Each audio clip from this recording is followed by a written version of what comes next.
నా రాజ్యం నా ఇష్టం అనే యెజబెలు మహారాణి నిజంగా అంత చెడ్డ స్త్రీయా?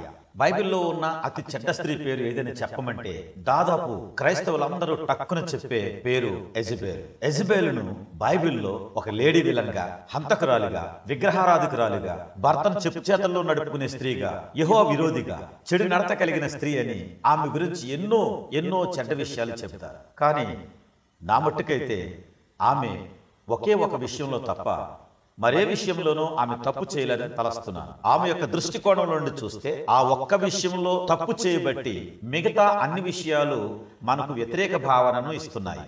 ఆ ఒక్క విషయంలో ఆమె తప్పు చేయకుండా ఉంటే ఆమె యొక్క మిగిలిన అన్ని క్రియలు మనకు అంగీకారంగానే ఉండేవి. ఆ ఒక్క విషయం ఏంటి? యెజబెల్ యొక్క పుట్టుపూర్వోత్తరాలు మనం పరిశీలించినట్లయితే ఆమె ఒక రాజకుమార్తె. ఆమె తండ్రి తూరు సీదోనులను పరిపాలించే సీదోనీయుల రాజైన యెజ్బయలు కుమార్తె. ఆమె ఒక రాణి. రాజైన ఆహాబు భార్య. ఇద్దరు రాజులకు తల్లి అహజ్యా మరియు యెహోరాము. ఆమె పుట్టింది, పెరిగింది, చివరకు చనిపోయింది కూడా రాజవంశంలోనే. ఒక రాజుగారికి అత్త మహారాణిగానే తన జీవితం గడిపింది. సీదోనీయులు అన్యులు బయలుదేవతలను ఆరాధించేవారు. బయలుదేవత అష్టార్తే దేవతలకు గుడులు కట్టించి వాటి విగ్రహాలను పెట్టి బలిపీఠాలు కట్టి ఎంతో భక్తి శ్రద్ధలతో పూజించే దేశం. అలాంటి దేశంలో నుండి, అలాంటి కుటుంబంలో నుండి, అందులోనూ పూజారినిగా చేసిన దేవతల పట్ల అత్యంత భక్తి శ్రద్ధలు కలిగిన ఈ యెజబెలు ఇశ్రాయేలు దేశానికి రాణిగా రావాల్సి వచ్చింది. రాజైన ఆహాబు తూరు సీదోను రాజులతో రాజకీయ సంధి చేసుకుని ఆ సంధిలో భాగంగా ఆ రాజు కుమార్తె అయిన యెజబెలును పెండ్లి చేసుకున్నాడు. వారి పెండ్లికి ముందు యెజబెలుతో తన ఇష్టాయిష్టాలను గూర్చి సంప్రదించారో లేదో, ఆమెకి ఇశ్రాయేలు దేశం రావటం ఇష్టమో కాదో, ఇష్టంగానే వచ్చిందో లేక తండ్రి ఆజ్ఞ ప్రకారం అయిష్టంగానే ఈ పెళ్లి చేసుకుని తప్పని పరిస్థితుల్లో ఈ దేశం వచ్చిందో, ఏదైతేనేమి ఈ దేశపు రాణి అయ్యింది. చాలా తెలివిగలది, భీతి భయం లేనిది, తన దేవతల పట్ల అమితమైన భక్తి శ్రద్ధలు కలది. ఆమె తన దేశపు మతాచారాలను అమితంగా గౌరవించేది. తన దేవతల పట్ల ఏమైనా చేయటానికి నిర్భయంగా సిద్ధపడేది. భర్తను చెప్పు చేతల్లో పెట్టుకోగల నేర్పరి, భర్త కోసం హత్యలైన సరే చేయించగల తెంపరి, భర్త కొంచెం విచారంగా ఉంటే చూసి సహించలేనిది, రాణిగా తన అధికారాన్ని పూర్తిగా వినియోగించుకోగలిగేది, దృఢచిత్తం కలది, పని మొదలు పెడితే సాధించే వరకు నిద్రపోనిది, భర్త సంతోషమే నా సంతోషం అనుకునేది. ఇవన్నీ చూడటానికి చాలా మంచి లక్షణాలుగానే ఉన్నాయి. నిజానికి మంచి లక్షణాలే కూడా. కానీ ఒక్కటే లోపం.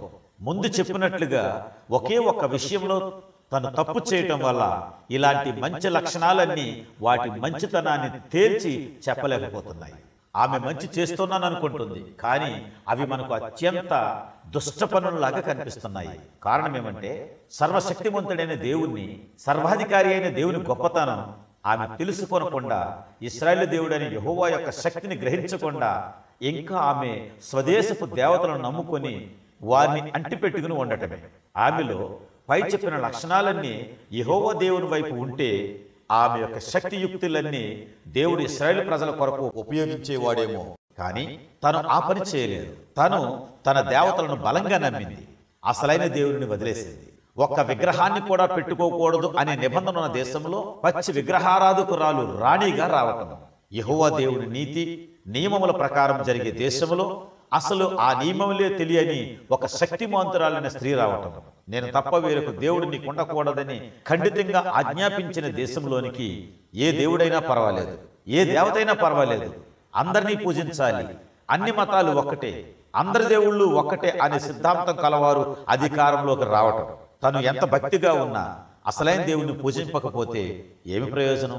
తను తన భర్త కోసం ఏమైనా చేయవచ్చు అని నమ్మిన అది దేవుని నియమములకు వ్యతిరేకంగా ఉంటే ఎంత దోషం. తను అనుకున్నది సాధించటానికి ఎన్ని అబద్ధపు సాక్ష్యాలు చెప్పించినా అది దేవుని ఆజ్ఞలకు వ్యతిరేకంగా ఉంటే ఎంత నేరం. ఇక్కడ తప్పు పట్టవలసింది ఆహాబు.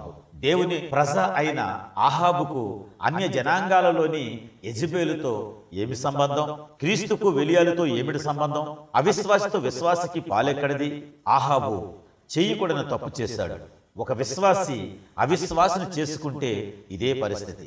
ఆ అవిశ్వాసి దృఢచిత్తం గలదైతే ఇక వారు అనుకున్నది జరిగి తీరవలసిందే. అలాంటప్పుడు త్వరగా ఆ సంసారం విచ్ఛిన్నమైపోతుంది. ఇక ఇద్దరు దృఢచిత్తం గలవారైతే మరింత త్వరగా ఆ సంసారం విచ్ఛిన్నమైపోతుంది. యెజబెలు, ఆహాబు ఇద్దరూ కూడా అనుకున్నది సాధించాలనుకునేవారే. కానీ యెజబెలు విధానం వేరు, ఆహాబు విధానం వేరు. యెజబెలు అవసరమైతే హత్యలు చేయించడానికి సిద్ధం, కానీ ఆహాబు అన్నం తినకుండా మూతు ముడుచుకొని పడుకునే రకం. ఈ రెండు ప్రమాదమే. వారి స్వచిత్తం ప్రకారం కాక వారు దేవుని చిత్తానికి వదిలివేయాలి. ప్రతిదీ దేవుని చిత్తం ప్రకారం జరగాలని ఆశించాలి, కానీ ఇక్కడ అలా జరగలేదు. ఆహాబు యెజబెలు చేతిలో తోలుబొమ్మ అయినాడు. బయలుదేవతలకు బలిపీఠాన్ని కట్టించాడు. వాటికి మ్రొక్కటం మొదలుపెట్టాడు. ఆహాబు సమరయలో ఒక దంతపీలు కట్టించాడు. దానికి 25 మైళ్ళ దూరంలో ఉన్న యెజ్రెయేలులో మరొక ప్యాలెస్ని కట్టించాడు. దీనిని ఆనుకొని నాబోతు యొక్క ద్రాక్ష తోట ఉంది. ఆ తోటను కూడా ఇతను ప్యాలెస్లో కలుపుకుందామనుకొని నాబోతుకు ఇంకా మంచి తోట ఇస్తాను, ఈ తోటను నాకు ఇవ్వు, లేదా దాని వెల ఇస్తాను అన్నాడు.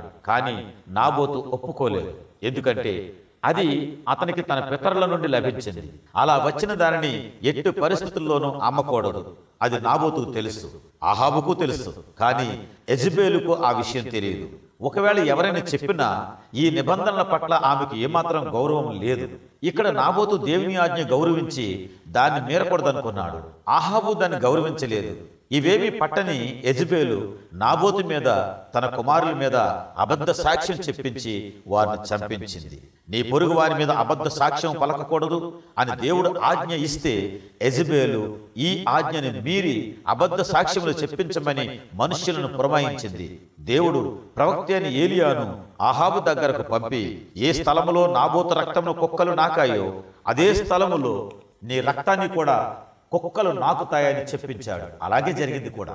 ఆహాబు మరణం కూడా అతని స్వచిత్తం ప్రకారం వెళ్ళటం వల్లనే జరిగింది.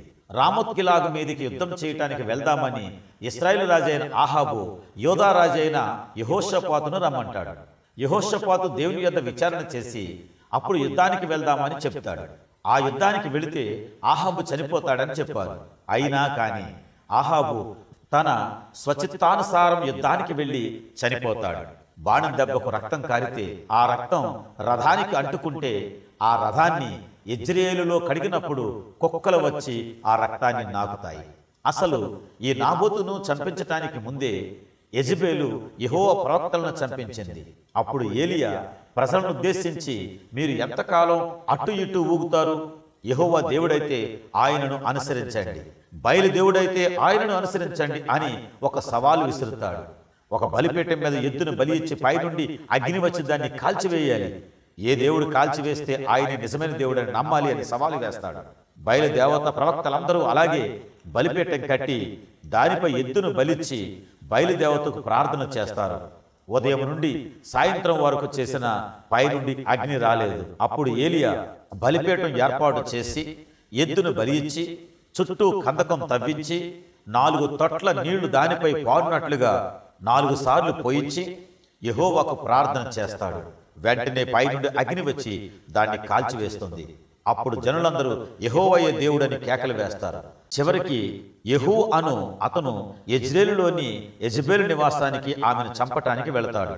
అతను వస్తున్నట్లు గమనించిన యెజబెలు తన ముఖానికి రంగు పూసుకొని శిరోభూషణములను ధరించుకొని కిటికీలో నుండి కనిపెట్టి చూస్తూ ఉండగా యెహూ రానే వస్తాడు. అతనిపై నిష్ఠూరంగానే మాట్లాడుతూ తిడుతుంది. ఎలాగూ చనిపోతుందని తెలుసు కాబట్టి చనిపోయేటప్పుడు మహారాణిగానే చనిపోవాలనే ఉద్దేశంతో లేదా బయలుదేవతల పూజారినిగా అలంకరణ చేసుకుంది. చాలా మంది వ్యాఖ్యానకర్తలు యెహూను వలలో వేసుకోవడానికి అలా అలంకరించుకుంది అని వ్యాఖ్యానిస్తారు. కానీ ఆమె జీవితంలో తన భర్తను మోసం చేసి ఇలాంటి పనులు చేసిన సన్నివేశాలు మనకు కనబడవు. యెహూ అక్కడ ఉన్న పరిచారకులతో ఆమెను పైనుండి క్రింద పడవేయమని చెప్పగా వారు ఆమెను ఆ కిటికీలో నుండి క్రిందకి పడత్రోశారు. ఆమె క్రింద పడి చనిపోయింది. ఆమె రక్తం గోడల మీదను గుర్రముల మీదను చిందింది. ఆ తరువాత ఆమెను అక్కడ ఉన్న కుక్కలు పీకి తినేశాయి. ఆమె కపాలము, పాదములు, అరచేతులు తప్ప మరేమీ మిగలలేదు. షోమ్రోనులోని యెజ్రెయేలు ఊరిలో యెజబెలును కిటికీలో నుండి పడత్రోసిన ఇల్లుగా చెప్పబడుచున్న యెజబెలు గోపురం శిథిలాలను చిత్రాలలో మనం చూడవచ్చు.